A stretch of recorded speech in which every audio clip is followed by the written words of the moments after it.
for our next session. We are going to drill down into how Airport Expressway has become a powerful symbol for strategic growth in Allen County through long-term planning, visionary investment, and public-private collaboration. The corridor has been transformed into a thriving hub of economic activity. Joining me today are our distinguished panelists, Mr. Rich Beck, Allen County Commissioner, Scott Hinderman, Executive Director for the Fort Wayne Allen County Airport Authority, Charles Van Eerden, President, Van Eerden Foodservice, and Rob Young, Principal with Auburn Consultants. Thank you all so much for being here today. Let's welcome our panelists.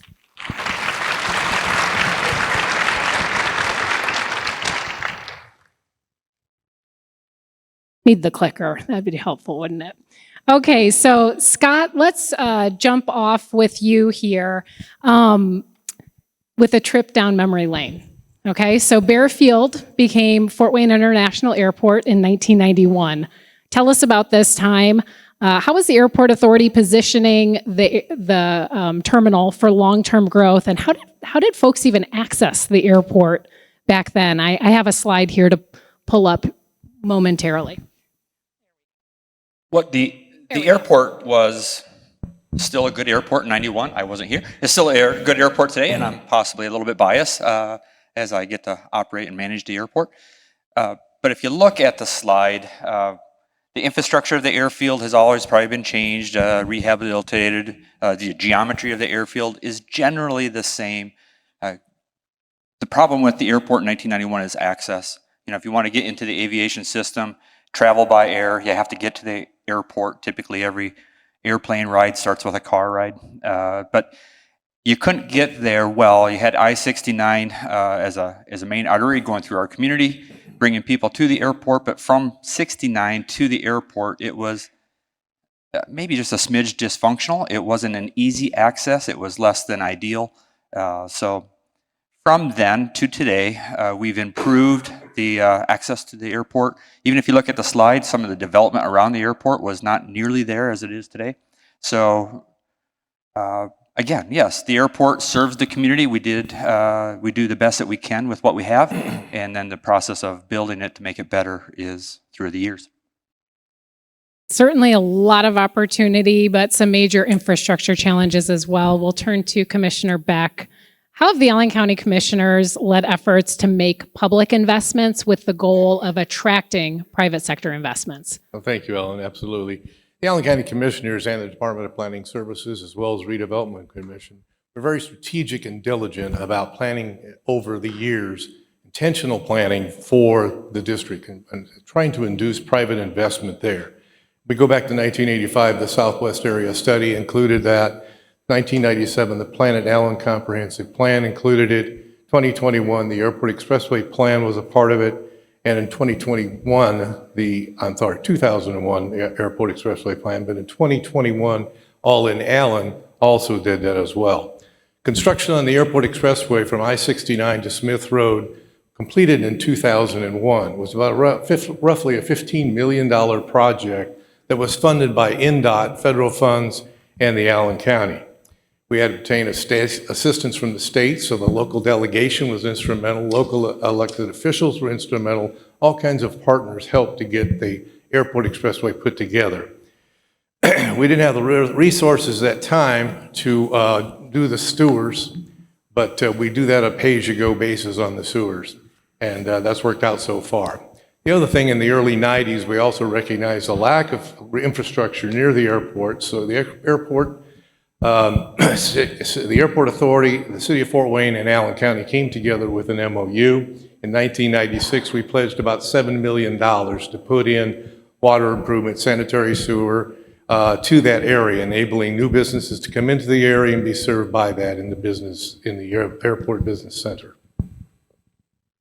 So you can see up on slide, up on the screen, we've got an aerial from 2003, and you can see that corridor that went in to really make that Airport Expressway connection point all the way to I-69. Rob, I want to turn to you. You've held many roles over the years. You were executive director of GFW's predecessor, the Alliance. You saying I was a job hopper? No. And you also worked with Hagerman Right. Construction for several years. So let's start there. Tell us about the Hagerman family's role in site development along Airport Expressway. I had the opportunity to work with the Hegerman Group for over 11 years, Ellen, and one of the resources that I inherited in my business development role, if you will, was a fairly good chunk of land off of what is now Airport Expressway, but that land was purchased well before even the thought of Airport Expressway existed. And the small portion west of Ardmore Avenue became known as Airport Business Center. And more specifically, on either side of what is now Airport Expressway, Airport Business Center South and Airport Business Center North. And through great cooperation with the city and county, and certainly all the economic development folks over the years, ABC South developed with smaller buildings, some manufacturing, some commercial buildings, and the North then was for the bigger facilities out there. And so it was really a collaborative effort between long time, and I'm talking decades-long property owners, economic developers, and certainly the community at large. So what you've got up on screen here today is actually from the archives of my friend John Stafford, who I believe is here today. But he had this article from 2001 when Airport Expressway opened. And it's amazing. You can see that the traffic volumes have doubled, and they've probably even gone up more since then since the last counts were recorded. So you just think about the private investment opportunities that are available along that corridor. So this is a good backdrop to segue into Van Eerden Foodservice and how you came to Allen County. So Van Eerden Foodservice is investing more than $50 million in its new facility on Airport Expressway and will create more than 100 new high-wage jobs. Charles, we are so thrilled to welcome Van Eerden Foodservice to our community. Please tell us about your family's company. Yes, so Van Eerden, very happy to be here. Van Eerden Produce, as it was originally known, was started in 1920 by my great-grandfather in downtown Grand Rapids, Michigan.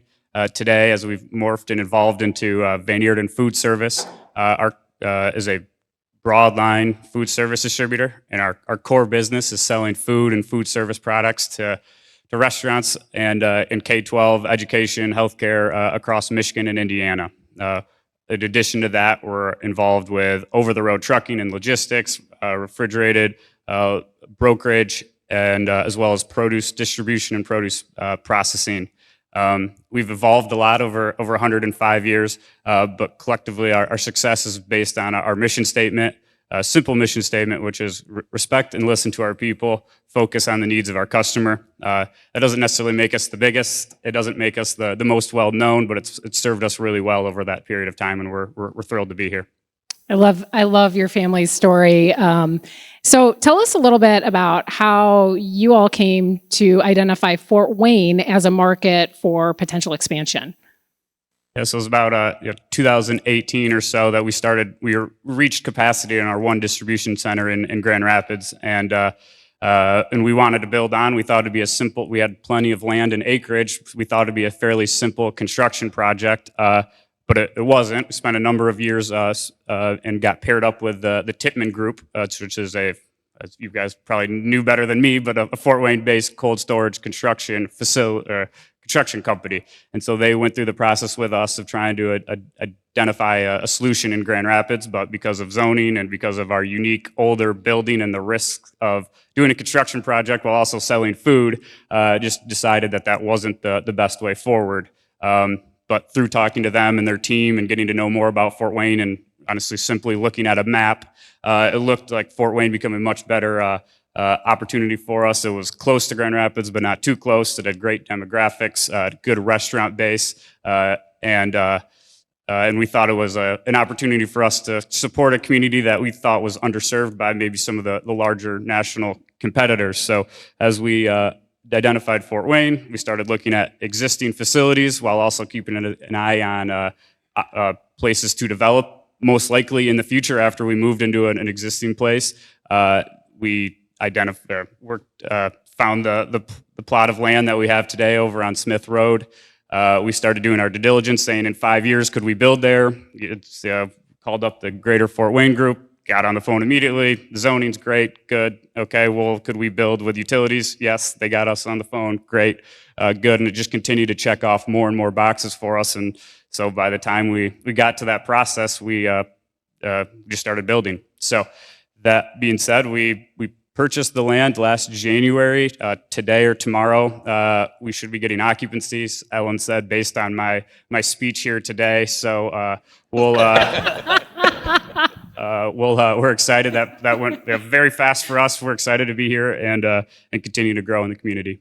We are thrilled you're here. So many of you in the room know that for confidentiality, we issue project names for each project that we work, and this was called Project Chill locally. And Jason Brandstetter at Tippmann Group reached out and just to see if GFW could assist. And so as many of you know, Tippmann Group, they actually just broke ground on their headquarters at the corner of Clinton and Wallen Road, and their cold storage clients are all over the United States. And it was really cool that they had the opportunity to bring a client here to Fort Wayne. And so that was a really, really fun one for them and a fun one for us as no. So as Charles noted, we had a lot of partners who came together quickly to respond. I'm going to go down the line here. Rob, tell us about Hagerman's role with the site where Van Eerden Foodservice is located. And I've got a map up here that you can refer to. Yeah, so the audience is looking at the big screens. We're looking here on stage.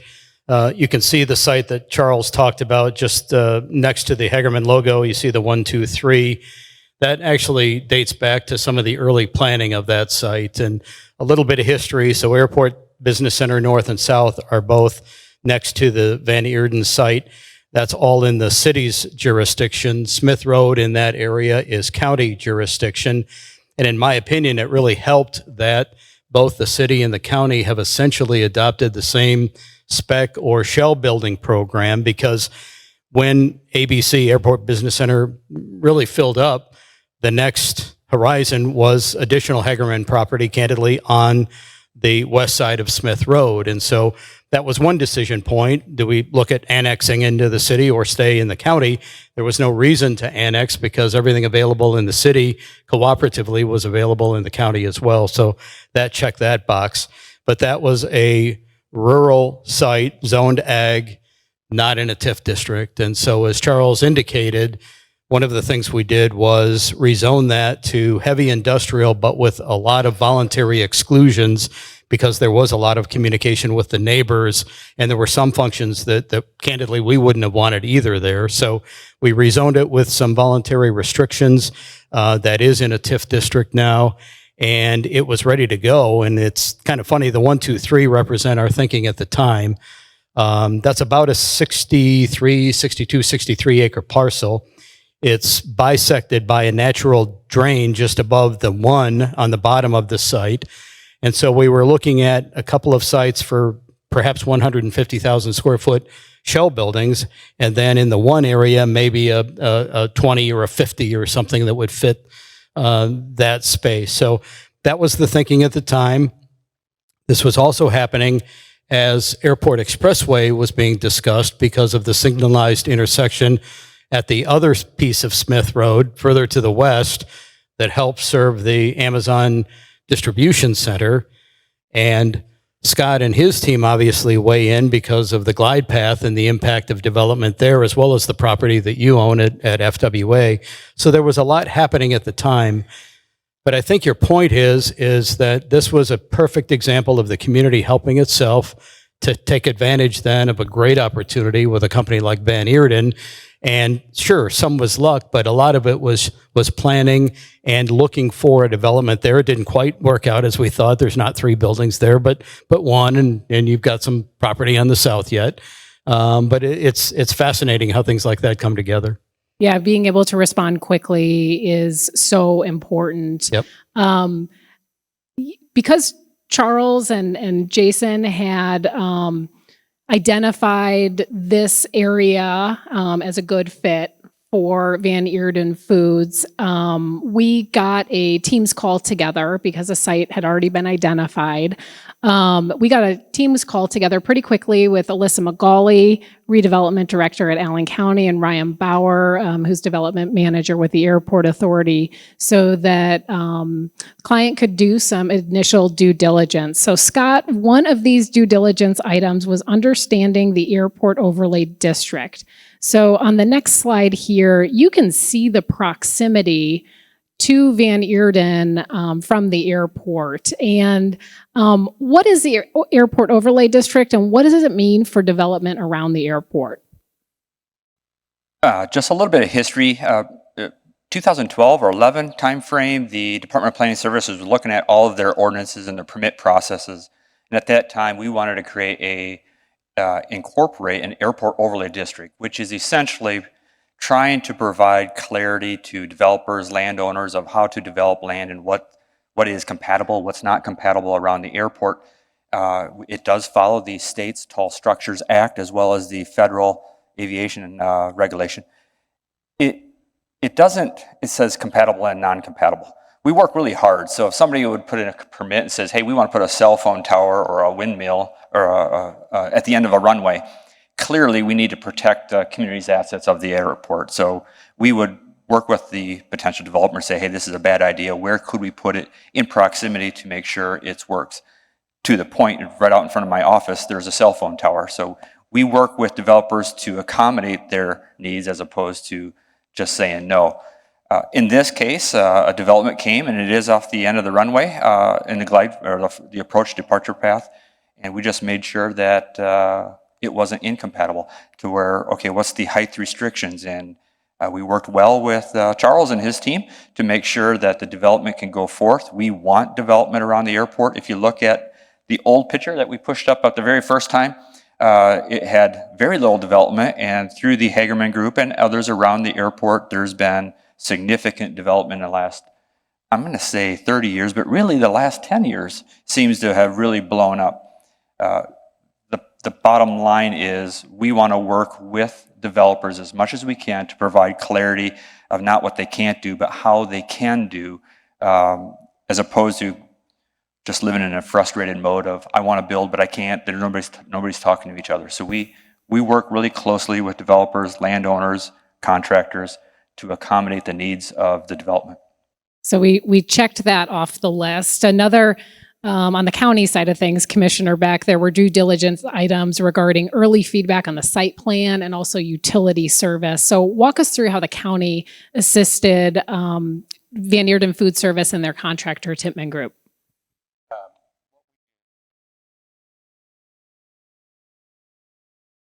It first came to us in a meeting with the Department of Planning Services in 2024, but prior to that, we had actually been looking at realignment of Smith Road.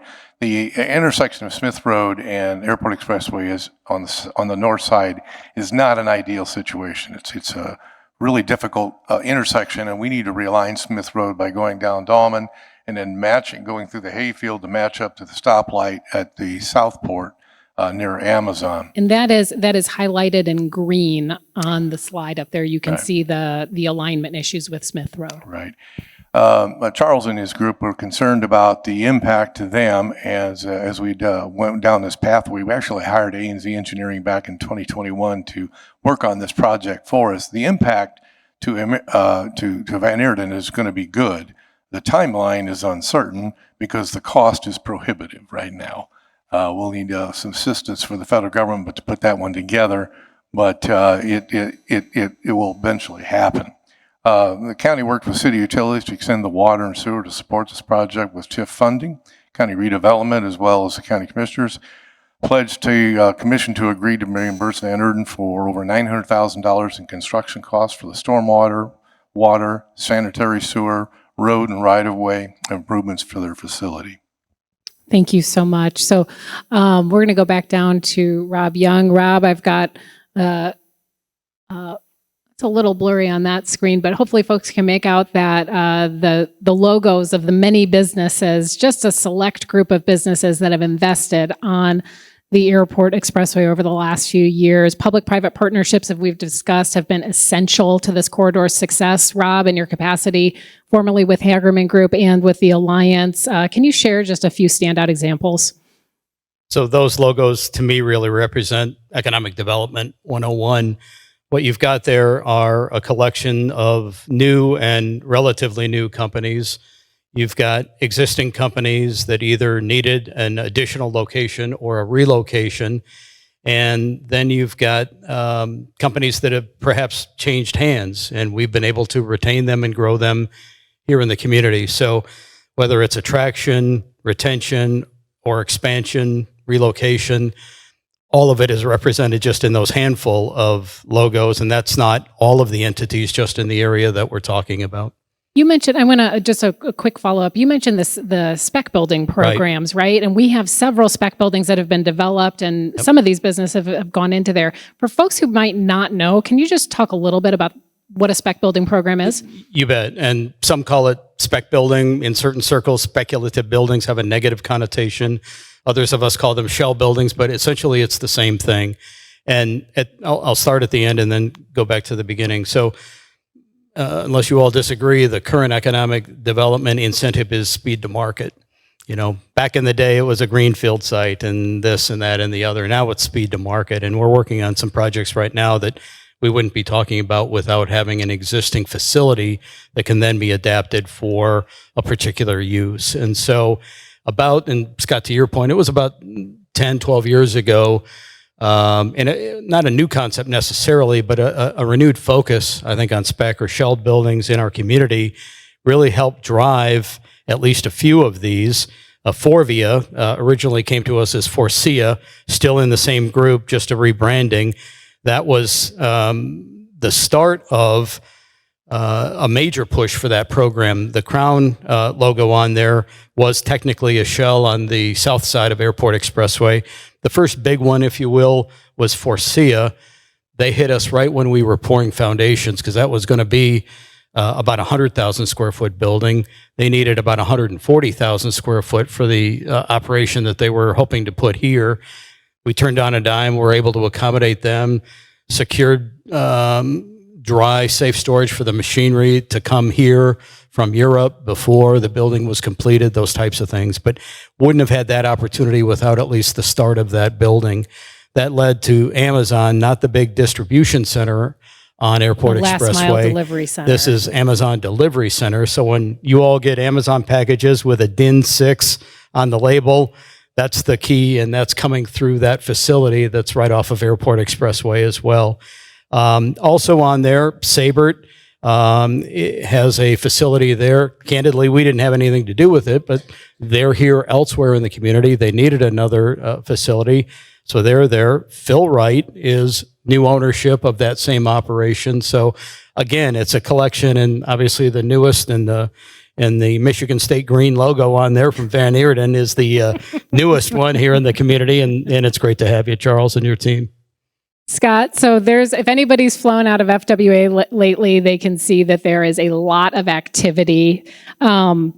We've got here a slide that just shows some of the milestones in the terminal building over the last few years. What can folks expect to see at FWA in the future? Well, the airport, again, is a public asset. Our goal is to make sure that we are growing and prepared to accept the growth of the region. We don't want to grow so far in front of it and then maintain facilities that's not being used. We want to make sure that we are growing. Northeast Indiana continues to grow. If you just look at the slide, 1989, my eyes aren't that good. I can't read it, but 99. Just shy of, what did I say, 99? Just shy of 200,000 passengers a year that flew out of FWA. We are programmed to hit 500,000 this year in passengers. Stuff that's happening in between. We've improved infrastructure both in pavements, runways, taxiways, as well as facilities, buildings. We continue that. We are working with some existing additional economic development.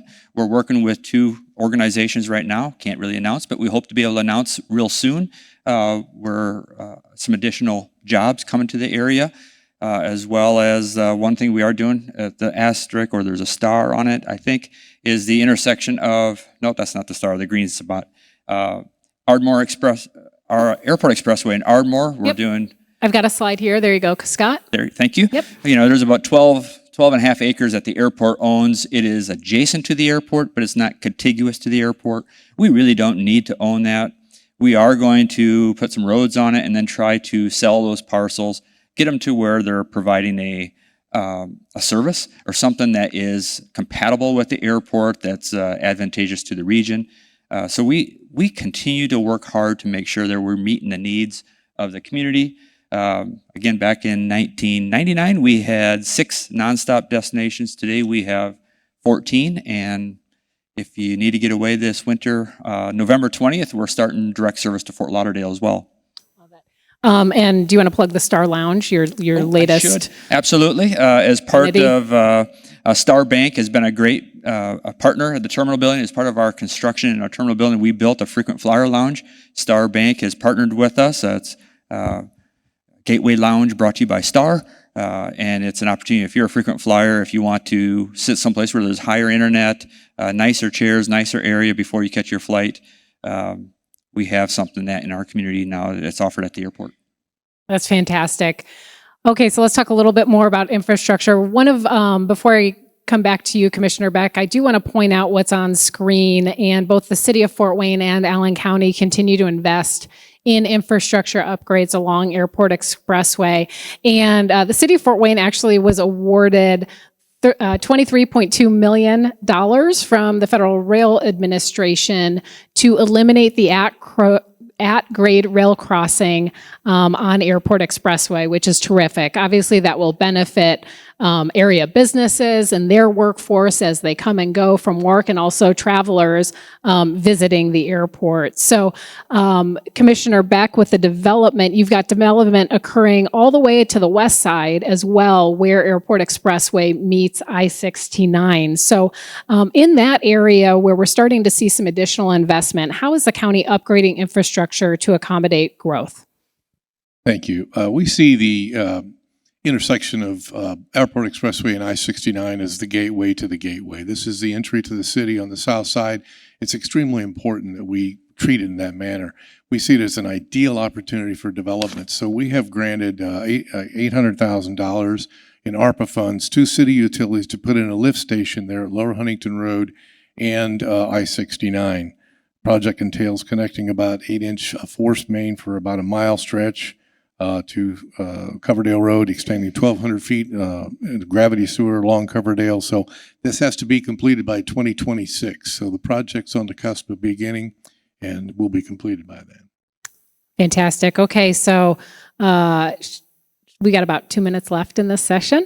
Let's close out the discussion with a quick look ahead. Charles, let's start with you. You've got your grand opening next month. Looking ahead, what's next for Van Eerden Foodservice? Yeah, so we private company, family owned. We invest in the long term. My employees have heard me say that our goal isn't to be full by the end of this year. It's to be to get to full, and we should get to full or at capacity and stay that way for 10 years and beyond. When I told my dad that, he did say, you should try to fill it up sooner than that. You know that, right? And so we're working on it. We purchased Dillgard Frozen Foods, which is a local broadline distributor, in March, and we've been a great team to work with. We've been awarded an Indiana Department of Education contract that will service a number of public schools in the area. And I think our biggest thing is just continuing to invest in people and in empowering them to make decisions that help our customers be successful. So we're at 750 as a corporation and 50 now in Indiana and growing, and as we get more towards opening up here in a few weeks. We are so excited you're here, and we look forward to cutting the ribbon with your family and your facility next month. Scott, your team has been instrumental in several private investments along the corridor. Amazon was mentioned by Rob earlier. What's the airport looking at next from a new business and private investment standpoint?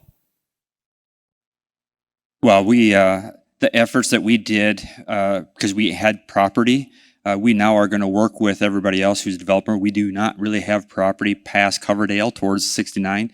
I think it's great that the utilities are coming in to continue to bring jobs to the region. We do have, again, 12.4 acres that we're developing right now with road structures. The James E. Kelly Park is off from Ardmore.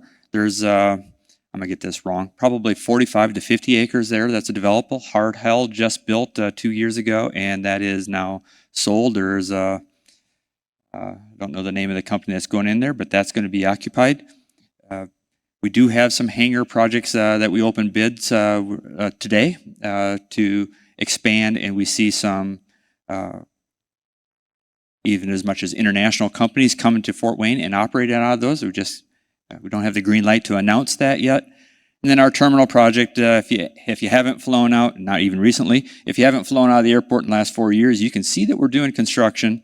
The construction will complete, but it's trying, if you ever did your house or remodeled, living in your house while you're remodeling, we are doing an expansion, but we're also doing a renovation of all of our space. It's exhausting. I'm ready for that project to be complete, and it will be Q1 next year. And we look forward to working with the airlines to make sure we have bring service to the community that needs air service and the destinations that we fly to. You guys have done a phenomenal job capturing federal and state resources to really drive that project forward. Commissioner Beck, as we look ahead, what lessons from Airport Expressway can help guide future development in Allen County? Sure. Again, this is a gateway, and we have to treat it that fashion. If we want the outcomes of what we want there, we have to be strategic and intentional about the businesses that we want to see along that line. And we're having success. Rob went through that. You've got Van Eerden, $80,000 a year jobs. The IU Health Center's $421 million investment. Franken Electric headquarters and world headquarters and R&D there. Sabert's Advanced Technology Center. Water Furnace just built on a 179,000 square foot expansion. The Commissioners and Redevelopment Commission also just granted carrying cost on a 30,000 square foot shell building on Conservation Way next to Water Furnace. And it's just as we continue to hear all day long, it's that public partnership that we really strive for. We work together, we'll get these things accomplished, and it's really key, and the county intends to be a partner as we move forward. Thank you to the commissioners and your leadership on this. Rob, same question? Rich just really summed it up. As a community, we need to be ready to host new, expanding, or changing operations, and that's through good planning and positioning of our assets, and be ready to move and turn on a dime to be able to host those opportunities. That's a good note to end on. Everyone, please join me in thanking these gentlemen for being here with us today.